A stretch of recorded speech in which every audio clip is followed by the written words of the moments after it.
नमस्कार दोस्तों, UP triple S सी से ANM 5212 वैकेंसी में आप सभी लोग इंतज़ार कर रहे हैं शॉर्ट लिस्टिंग नोटिस और साथ ही साथ परीक्षा तिथि का।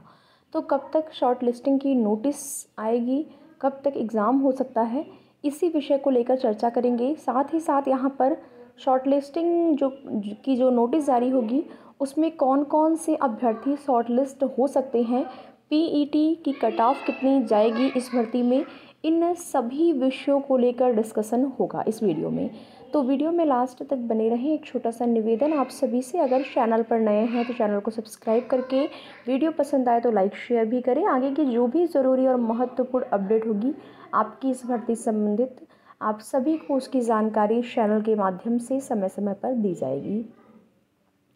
तो जैसा कि उम्मीद करते हैं, UP triple S C ANM 5212 vacancy में जो भी अभ्यर्थी आवेदन किए हैं उनकी तैयारी बेहतर ढंग से हो रही होगी और तैयारी आप लोगों को करते रहना है इसी तरीके से। जब तक कि परीक्षा नहीं होती है तब तक आप लोगों को तैयारी जारी रखना है।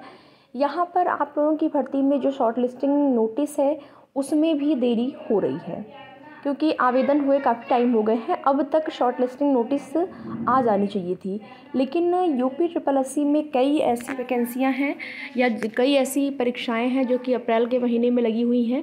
तो अप्रैल में तो बिल्कुल भी संभावना नहीं है कि एग्ज़ाम होगा, क्योंकि अभी तक शॉर्ट लिस्टिंग की नोटिस ही नहीं जारी हुई है।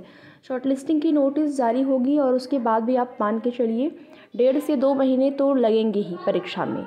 शॉर्ट लिस्टिंग की नोटिस जारी होने के तुरंत बाद एग्ज़ाम डेट नहीं आता है, नोटिस आती है उसके महीने बाद ही मान के चलिए कि आप एग्ज़ाम डेट आपका जो है, केंद्र वगैरह की व्यवस्थाएं होनी होती हैं। परीक्षा केंद्र कहाँ पर परीक्षा केंद्र बनाने हैं, कहाँ पर परीक्षाओं का आयोजन कराना है, उसके बाद ही।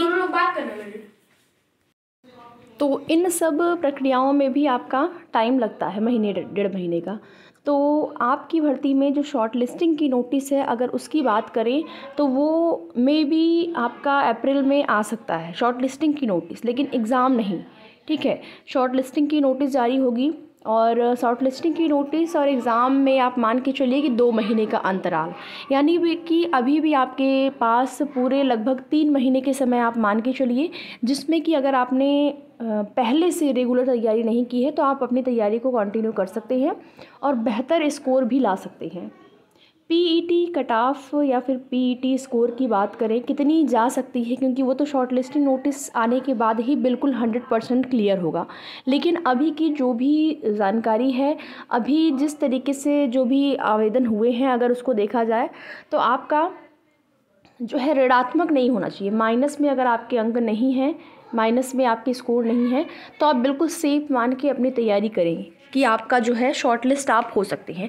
देखिए, यहाँ पर ऐसा नहीं है कि केवल पहले जब आपका ये PET स्टार्ट हुआ था, आप देखेंगे 15 गुना अभ्यर्थियों को जो बुलाए जाने का आपने देखा था नोटिस के माध्यम से, कि मुख्य परीक्षा में 15 गुना अभ्यर्थियों को ही लिया जाएगा। लेकिन ऐसा ज़रूरी नहीं है, ज़्यादा अभ्यर्थियों को भी लिया जा रहा है, लिया गया है। कई ऐसी भर्तियां हैं जिसमें कि 40 गुना, 35 गुना और इससे भी ज़्यादा अभ्यर्थियों को जो है यहाँ पर बुलाया जा रहा है। तो 15 गुना वाला जो ख्याल है वो आप को अपने मन से बिल्कुल भी निकाल देना है। और अगर आपके 1 नंबर भी हैं, ठीक है, बस आपका माइनस में नहीं होना चाहिए, नंबर आपका माइनस में नहीं होना चाहिए। 1 नंबर भी हैं तो आप तैयारी करिए।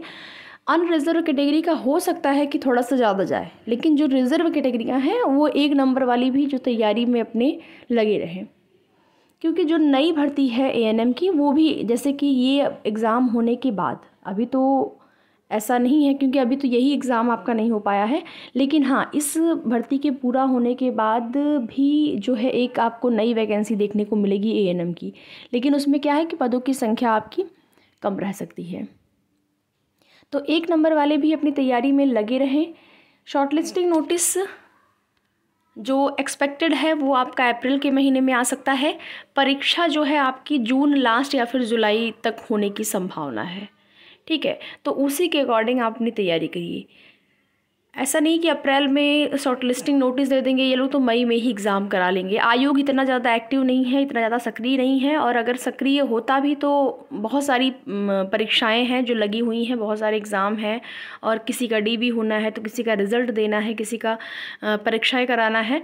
तो आपका 2023 PET से आपकी जो वैकेंसी है वो आई हुई है। 2022 के भी कई एग्ज़ाम जो हैं वो लगे हुए हैं, तो टाइम तो लगना ही है। ठीक है, 3 महीने कम से कम आप मान के चलिए, उसी के अनुसार आप अपनी तैयारी करिए।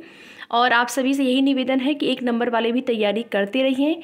साथ ही साथ PET की जो नई वैकेंसी आएगी उसमें भी आप लोग आवेदन ज़रूर करते हैं, ताकि आने वाली किसी भी वैकेंसी के लिए आप जो है यहाँ पर एलिजिबल हो पाएँ। तो आगे की सूचना के लिए जुड़े रहें हमारे साथ। वीडियो में लास्ट तक बने रहने के लिए आप सभी का बहुत बहुत धन्यवाद।